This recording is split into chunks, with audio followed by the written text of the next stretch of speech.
Olá, estamos aqui no mais um Avicast para falar hoje sobre ambiência, com o nosso convidado mais que especial. Eu sou Lederson Lima, consultor de ambiência na Corte Avioeste. E o nosso convidado de hoje é o Zé Luiz, um amigo de longa data, um irmão que a gente tem, que construiu dentro da avicultura. Zé Luiz, seja bem-vindo aí. Obrigado, Lima. Queria agradecer aos amigos da AVIOeste, principalmente aí você, Lima, que lembrou do meu nome para a gente fazer esse bate-papo nesse Avicast. É um prazer estar aqui, muito bom conversar entre amigos, né? Sempre é bom, né? É um prazerzaço, Zé, estar conversando contigo aí. Vou chamar de Zé, né? Porque a gente já tem uma longa data aí, uma intimidade, né? E a gente consegue ficar melhor aí. Zé, a ideia desse nosso bate-papo aqui realmente é isso. É trazer o que você tem, sua experiência, seu know-how aí, para estar contribuindo com as pessoas que assistem, né? Nos assistem aí. E a gente sabe que a avicultura, ela é muito rápida, né? Hoje nós estamos falando aqui, já tá os geneticistas de vocês ali pensando que vão largar amanhã, né? E aquilo sempre vem muito rápido. Então, a ideia é essa, é conversar sobre isso. E para iniciar, o que você tem de novidade, o que a genética COB tem de novidade aí para nos trazer para a gente poder iniciar a nossa conversa? Obrigado, Lima. Um bom começo, né? Um começo desde o princípio, né? As empresas de genéticas têm um papel, né? Um papel importante. Eu faço coro com meus amigos da COB ali, representando a COB aqui com vocês, né? E a empresa de genética, ela vem atrás do que é a evolução das atividades. E nós estamos inseridos numa atividade que é muito rápida. Nós falamos em centavos, em conversão alimentar de 3 casas acima da vírgula, depois da vírgula. Então a genética, ela tem um papel decisivo de fazer melhoramento. Então a gente tem algumas análises assim que o papel do manejo, da sanidade, ou da genética, ou da ração, né, da nutrição, a genética é a que mais impacta nessa evolução, se um frango vai sair rápido ou não. E esse é o nosso papel. Nós somos uma empresa de melhoramento animal. E empresa de melhoramento animal vai de encontro ao que faz uma indústria. Há uma indústria que vai abater esse frango, uma indústria, no caso do AVIOeste, que vai fornecer condições de equipamentos e granjas para isso, né? E o material humano para esse serviço. E a genética, assim, todos os anos tem uma novidade. Então, mesmo que a gente está trabalhando com uma linha pré-definida, né? O COB 500, Slow, que é a linha que a gente trabalha, é uma linha antiga dentro da avicultura, mas é uma linha de sucesso.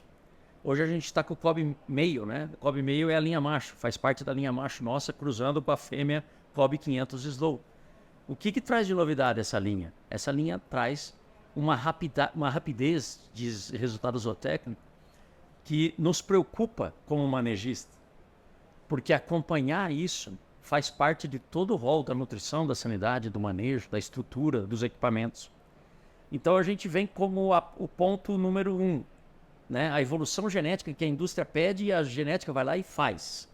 Né? A gente faz esse melhoramento animal para sempre ter um indivíduo que come menos ração, que deixa uma pegada de carbono mais baixa, que vai consumir menos água, que vai consumir menos milho, menos soja. Mas para isso vem carregado de algum trabalho. Seja da indústria, seja da gente mesmo de manejo, seja da nutrição, seja da sanidade. A gente tem consciência muito grande que a gente está causando uma necessidade da gente evoluir junto. E aqui está a gente, né, conversando, você representando a indústria e eu representando a genética, e o resultado final é o mesmo. É um frango pesado abatendo no frigorífico, sem lesão, com condenação baixa. Né? Acho que é uma cadeia muito tramada, né? É muito relacional os assuntos. Né? Pois é, Zé, tô falando isso e eu me lembro do tempo que eu estava lá na cadeia da indústria, né, na agroindústria, e a gente falava muito sobre isso, e o que eu percebi dentro dessa evolução, que ela é gigantesca e fantástica, mas é que teve um período aí que aconteceu onde a genética e a nutrição, elas fizeram o seu papel.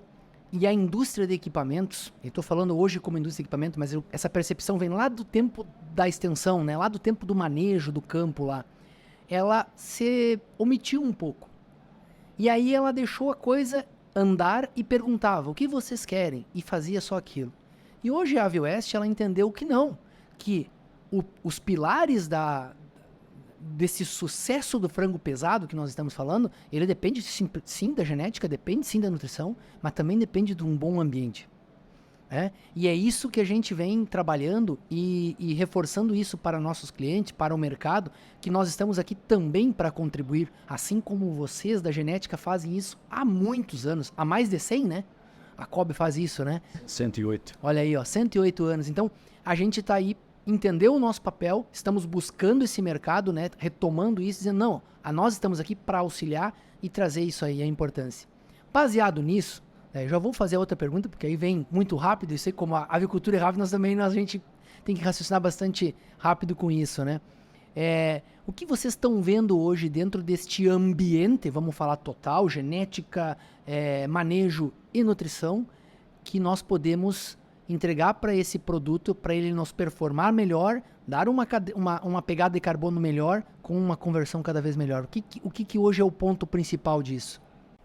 Ô Lima, eu lembro quando a gente se conheceu e você trabalhava na agroindústria, e essa empresa que você representava era uma das pioneiras aqui no Brasil, de trazer tecnologia. A avicultura brasileira é uma avicultura cópia da avicultura americana.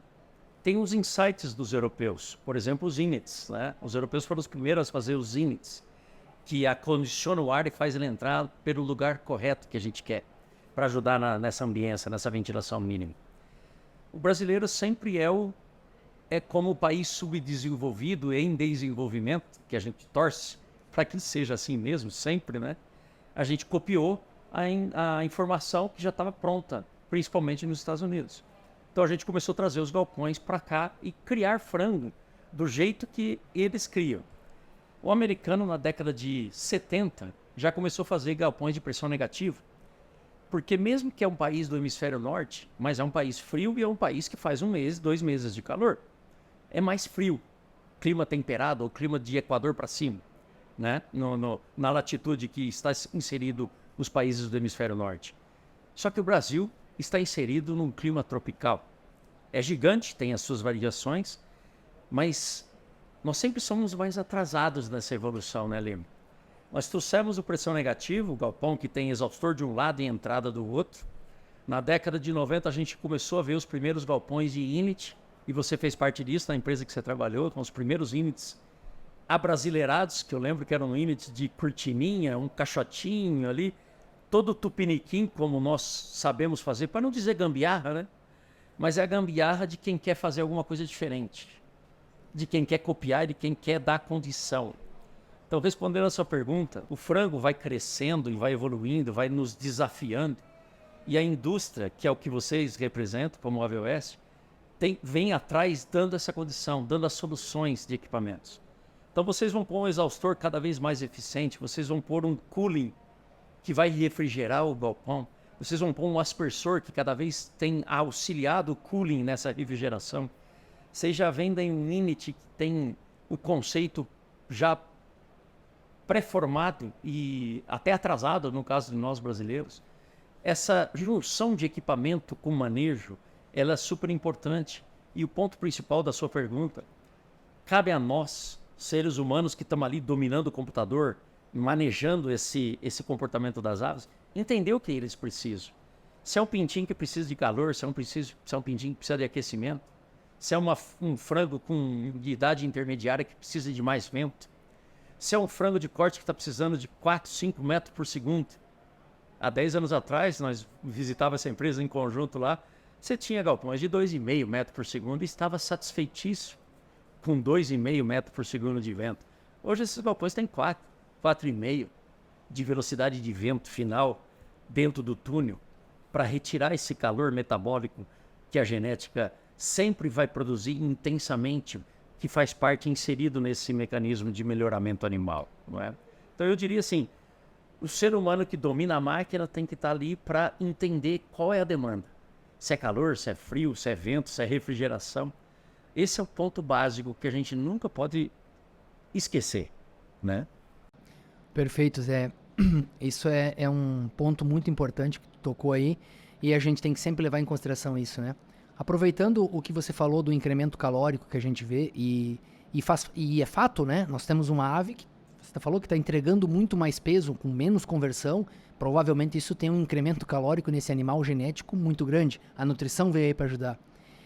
Me passa pela cabeça aqui agora, que eu tenho visto e tenho visitado algumas granjas, e a gente sempre lá atrás, como tu falou, na Cevale, né, que era uma empresa que eu tenho muito carinho e aprendi tudo lá, né, com você, que ia lá, com outras pessoas, outros consultores que iam lá, a gente aprendia, trocava muita ideia.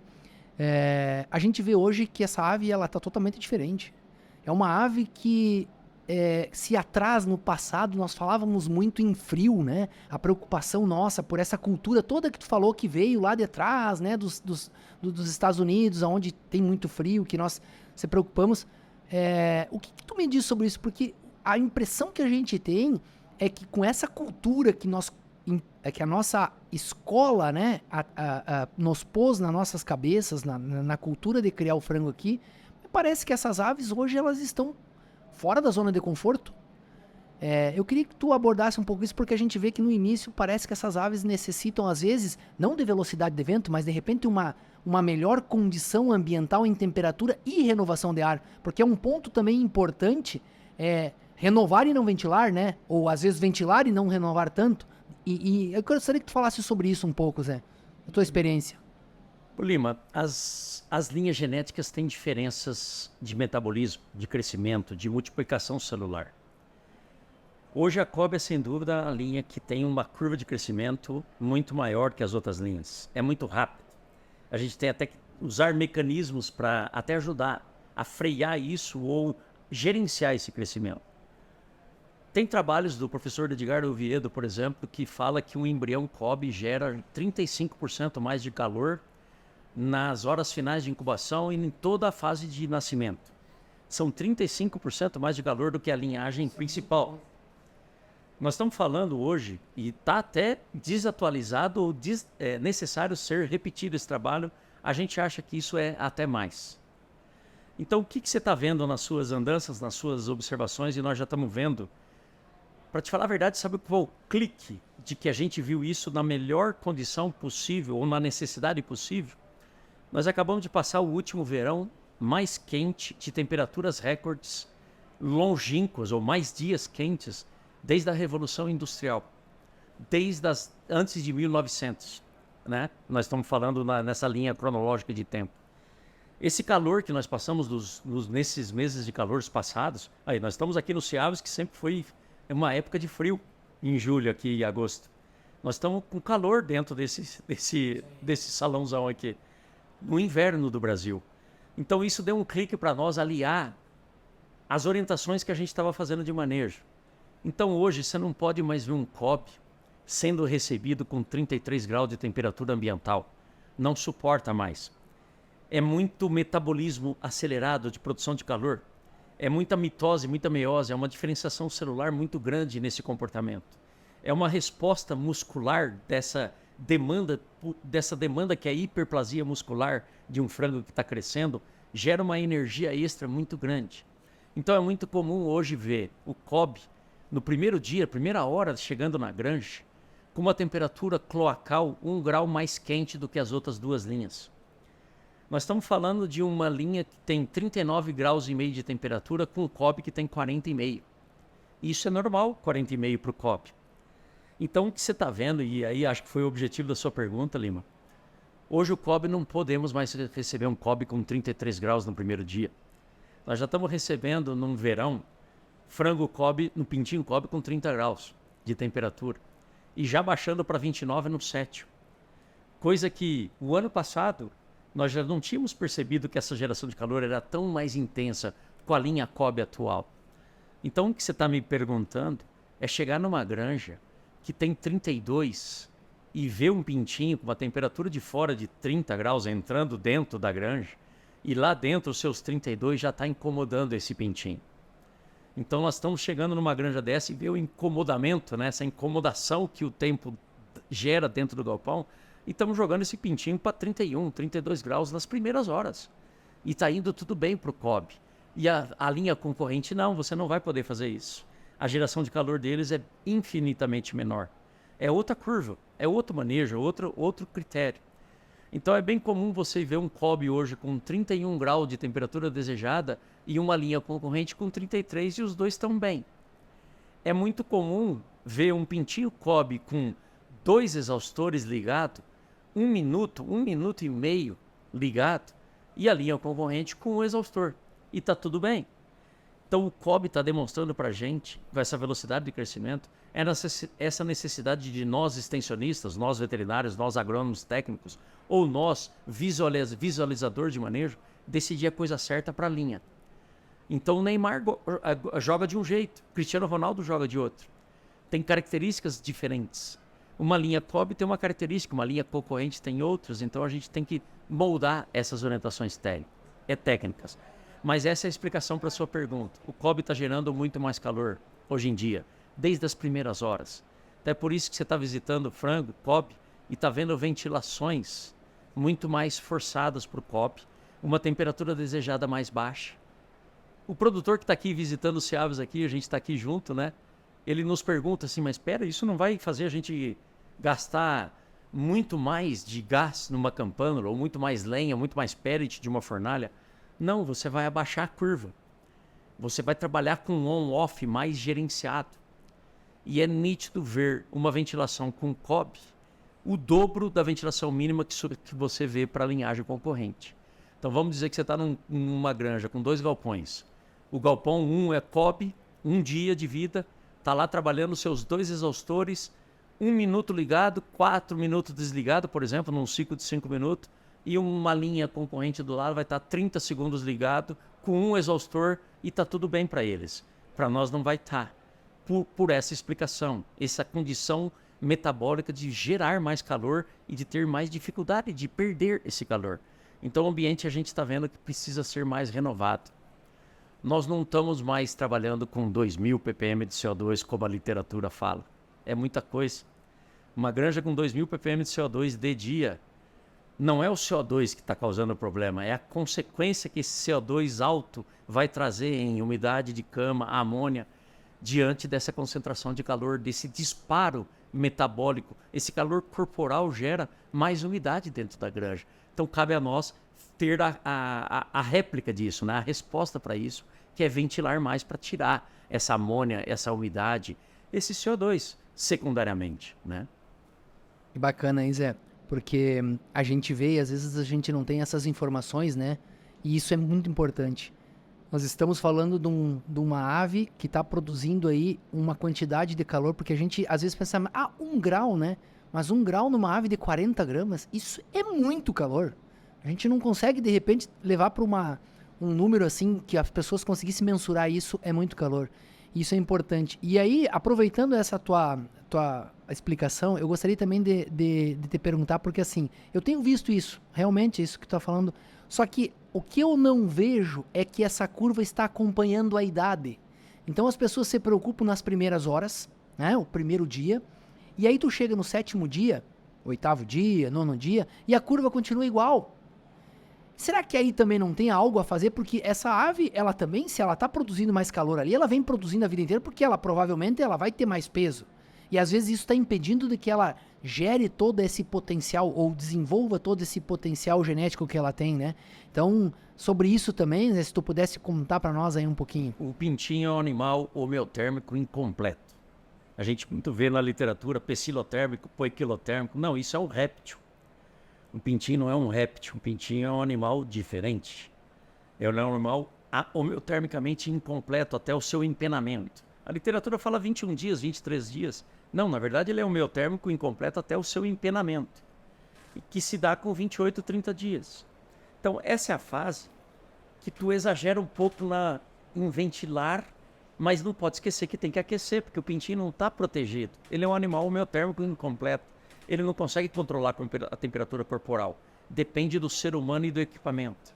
Então é muito comum visitar um pintinho de 21 dias, ver que está ventilando pouco e ventilar mais. Aí vem a dose correta do medicamento que tu está utilizando. Tá, mas ventilei demais agora também. Então, opa, dá um passo para trás. Né? No caso do Kobe, esse passo para trás vai ser cada vez menos usual, porque cada vez mais a gente ventila mais. Beleza, só que aí tudo bem, chega com 28 dias, esse frango está empenado, Agora a condição dele é totalmente outra. Agora ele é um animal homeotérmico, que controla a temperatura, mas tem uma carapaça, entre aspas, de pena isolante, que vai nos reverter a exagerar na ventilação agora. Agora não é mais aquecimento.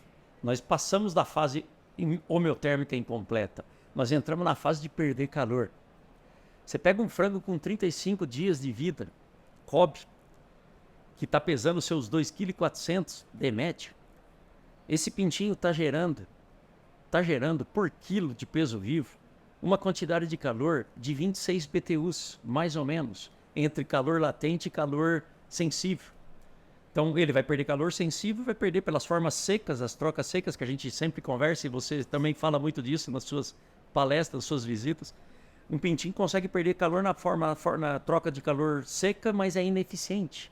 Ele vai perder mesmo a hora que ele abre o bico e começa a respirar e evaporar a água do sistema respiratório, principalmente o superior, desde o saco aéreo para frente. Essa é a hora de perder calor efetivo, de perder calor latente. Para essa geração, nós estamos falando de 26 BTUs por quilo de peso vivo. Você pegar um animal de 2,4 kg, fazer uma matemática meia de padeiro aqui, você vai ter 3 milhões de BTUs para ser retirado de uma granja. 3 milhões de BTU, você vai precisar de uma concentração de ar-condicionado. Se fôssemos ventilar uma granja, Ave Oeste, de ar-condicionado, a gente precisava de uns 100 aparelhos de ar-condicionado no mínimo. Nós não vamos pôr aparelho de ar-condicionado, porque nós não somos sócio das empresas de energia elétrica. Nós vamos pôr ventilador, refrigeração, cooling, painel evaporativo e nebulizador. Nós vamos tirar esse calor. Então essa é a hora de mudar o mindset. Acabou a fase homeotérmica incompleta. Agora é a fase homeotérmica e a fase de geração de calor extremo. Essa é a hora de ligar vento, de dormir 8 exaustor, de dormir no verão 10, 12 exaustor travado, que seja, ou pela curva, de abaixar a desejada para baixo de 20 graus. Frango Kobe, a temperatura desejada com 35 dias é 19 graus hoje. Com 42 dias a temperatura é 18. Aí você vai me falar, Zé, nós não vamos atingir nunca 18 num verão brasileiro. Vamos atingir 24 graus na noite fria do verão. Olha que uma heresia, né? 24 graus significa que você vai ter quase 10 exaustor ligado numa granja com setup de ligação de grupos do painel. E é isso que vai dormir esse frango. É uma mínima de 8, 10 exaustores. E aí agora no inverno do Rio Grande do Sul, Santa Catarina, agora é hora de 4, 5, 6 exaustores travados, ligados. Porque a temperatura não é 24 graus à noite, é 21 às vezes. E aí é mínima e mais alguns.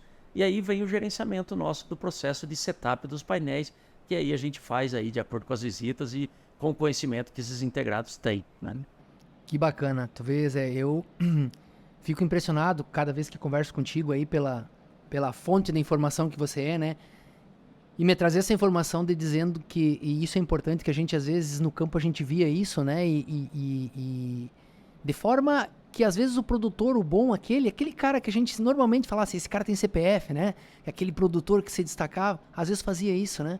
E por vezes a gente não mexia ou não contestava porque o cara era bem... Só que não tinha, às vezes, o tempo, até a humildade de olhar para ele e dizer, cara, esse cara tá fazendo certo, vamos ver o que é. E agora você vem comprovando isso, né? Que interessante isso. Você sabe que tem gente que entra na granja e sabe fazer o que é certo. Olha o comportamento. Você vai ver um pintinho, você vê ele amontoado em grupos grandes de amontoados, lógico que isso é frio. Agora, entrar numa granja e ver pequenos grupos de amontoado e vários pintinhos separados, com o biquinho na cama, tentando absurdamente passar o calor corporal que está extra para a cama que está 32, isso é sintoma de calor. E é o que a gente vê muito, né, no manejo aí hoje em dia. A gente superaquece demais esses pintinhos. Não importa a linha. Às vezes a gente vê superaquecimento em linhas que tem 1 grau de temperatura corporal mais baixo. Eu tenho visto também alguns casos onde essas aves vão para as laterais por conta da parede, que ela não tem um isolamento térmico ou uma cama, e ali troca calor com uma facilidade, se amontoando na beirada dessa parede, né, naquela mureta. E as pessoas interpretando isso, é frio. Às vezes é isso que tu está falando. Muitas vezes a mureta é de cimento ou de alvenaria. O valor R de uma parede de alvenaria ou de cimento é baixíssimo. É menos que 0,6 no valor R desse de isolamento que a engenharia nos ensina. Então ele vai procurar ali o lugar mais fresquinho, porque lá dentro está 33 e a parede está pegando o ar de fora de 20. O pintinho vai se amontoar ali, porque é a característica dele, ele vai buscar um lugar para trocar calor. E a segunda grande, o pintinho é um animal que saiu do incubatório sem mãe nem pai. Ele entra numa granja que você vê que a ventilação está ruim, ele vai procurar proteção da asa da mãe dele. A asa da mãe dele chama-se a parede lateral. É a única coisa que ele se conforta. Só que lá dentro você fala, nossa, ele está procurando a parede, ele está com frio. Não, tem um tanto de gente, tem um tanto de pintinho espalhado dentro da granja, que tu pega a temperatura corporal dele até o 5º dia, que deveria ser 40,5 para o COB, 39,5 para a linha concorrente, 39, 40 para a linha concorrente no máximo. Você vê que o pintinho está falando para a gente que está calor, ele não está amontoado de frio. 41,6. E aí os integrados que tu exemplificou é o cara que entende isso e que enxerga e sabe executar. E o Brasil tem muitos, graças a Deus, né, de integrados que chega lá e fala, opa, eu sei o que ele está precisando. E aí ele vai lá e atua. Ele vai lá e ventila mais, liga mais exaustor, ou liga um cooling, dá um totozinho ali de 10 segundos num cooling, porque está 35 graus lá fora, um ar entrando a 35. Você acha que não vai poder ligar um cooling ou um nebulizador? Claro que sim, né? Ô Zé, já estamos chegando no final aqui, e aí eu queria te fazer uma última pergunta e para te fazer tuas considerações aí.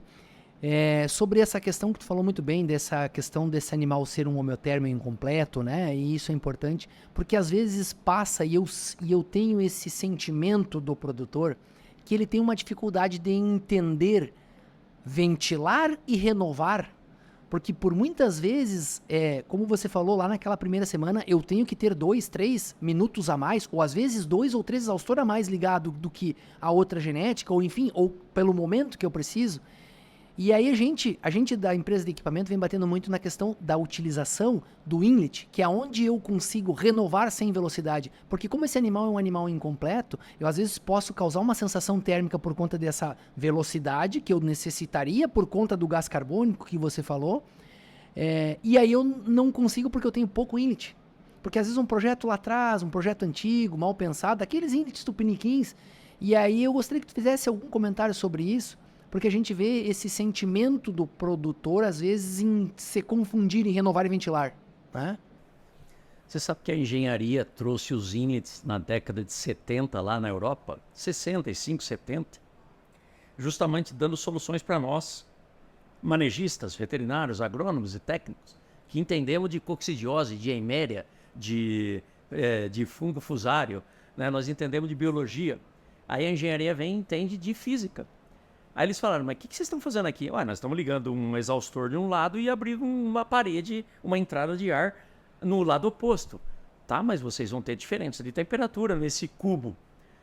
Vocês precisam segmentar essa entrada de ar. Aí veio o conceito dos inlets, certo? Os inlets veio para diminuir essa diferença de temperatura entre uma entrada mais fria e um fundo quente. Beleza, só que aí a gente foi observando, nós não, né, os nossos avós, que nós não somos tão velhos assim, né, Lembra? Sim, sim. Os nossos avós, junto com essa engenharia, foi vendo, nossa, mas esse inlet aqui quebra a velocidade e que vai passar em cima, arrastada em cima da cabeça desse pintinho. E está facilitando o nosso manejo, não está causando uma sensação térmica. Opa, veio a segunda grande função do inlet, além de uniformizar a temperatura. Então, agora a gente vai ter uma uniformidade de ventilação e não vai ter uma ventilação tão grande para um animal homeotérmico incompleto. Ótimo, aí veio os físicos, que começaram a ver que o inlet ajudava até para secar a cama, fazer o ar entrar por cima, que é o intuito de um inlet. Aí veio a terceira grande função de um inlet, de ajudar a controlar a umidade dentro da granja. É possível em Santa Catarina, que você conhece muito bem, no sul do Paraná, cujo inverno é de 100% de umidade, muitas vezes. Agora está mudando tudo, né? Sim. O clima, mas o inverno é úmido no Rio Grande do Sul. Sem inlet é impossível secar uma cama no Rio Grande do Sul. Então, claro que a indústria tem que vender granjas, absurdamente, necessariamente, vender com inlet num projeto gaúcho, Santa Catarina e Paraná. Menos importante no norte, que não tem um calor, um frio que tem no Rio Grande. Então, quanto mais a gente viaja e visita as granjas, a gente vê que é super importante, nos lugares mais frios, ter bons números de inlet, ou mais do que um centro-oeste. Então, se tu visita uma granja em Erechim ou em Chapecó, que tem projetos excelentes com INIT para 60% dos exaustores, não é a mesma relação que tu tens que ter nem em São Paulo, Minas e Goiás. Você põe 60% de INIT numa granja da Bahia, do Nordeste, tu quase não vai usar muitos os INITs. Não precisaria ter uma granja com tantos INITs lá em cima, na minha visão, tá, Lima? Estou dando minha visão aqui. Agora, é essencial, num exemplo que tu deu, fazer uma boa granja com bons INITs, bem manejado, bem vedada a granja para fazer o usufruto do que o INIT foi proposto. Ter INIT para 50%, 60% dos exaustores numa granja cuja o inverno é mais rigoroso e a umidade é mais alta. É top isso. A indústria que você representa aqui, né, no caso da AWS, junto com outras empresas, já ensinaram para os brasileiros que essa é uma ferramenta super essencial e está nos ajudando demais, né? Já não é um brasileiro que é sempre mais atrasado, já aprendeu. Põe INIT na nossa mão que a gente já aprendeu a mexer, não é não? É isso aí. A gente vê que a diferença de uma granja que tem e não tem, ela é água e óleo, né? É totalmente diferente. E é muito mais fácil trabalhar. O produtor, relatos de produtores, eu não sabia até onde como é que eu trabalhei até hoje, né? Depois que coloca. É isso aí. Então, essa foi a conversa que a gente teve com o Zé Luiz, da COB, meu grande amigo aí. Muito obrigado por ter aceitado o convite aí, o desafio da gente bater esse papo aí sobre ambiência. Espero que seja o primeiro de muitos. Fico agradecido mesmo e até emocionado, Zé, de poder bater esse papo contigo. Fazia tempo que a gente não conversava e às vezes é assim que a gente consegue encontrar um tempo de atualizar os assuntos, né? E gostaria que tu fizesse as tuas considerações aí finais aí, mandar um recado pro pessoal aí que está nos assistindo. Obrigado, pessoal, os ouvintes aqui do Avicast. A gente está aqui disponível para ajudar, a gente é técnico, a gente visita os produtores, que são os nossos parceiros, são quem põe a nossa tecnologia, quem põe as nossas aves lá para ser desafiada e tirar proveito disso, ganhar dinheiro em cima disso, né? Fazer parte da atividade brasileira, cujo o Brasil é o maior exportador de carne de frango. Nós temos que vender tecnologia, nós temos que vender know-how, nós temos que vender ideias. Acho que é esse bate-papo que você me convidou aqui, Lima, e eu só agradeço a AWS e você. Foi muito produtivo, gostei muito. Vou chover numa olhada aqui, porque a gente já se conhece, a gente já troca ideia há mais tempo. Mas só agradecer aí esse convite e a todos os que estão aí nos ouvindo. Zé, nós que agradecemos aí. Fica o convite aqui, as portas estão abertas de vocês e toda a sua equipe aí também, na fábrica lá, a hora que vocês quiserem. Estamos à disposição aí. E lembrando, né, aquilo que eu falei, nós, a AWS, entendemos o papel da empresa de equipamento e estamos resgatando isso para nós, a nossa responsabilidade de trazer sempre o melhor para que esse manejo e esta genética junto com a nutrição, ela venha realmente acontecer e nós chegar perto do potencial genético que a gente sabe que tem. Um abraço.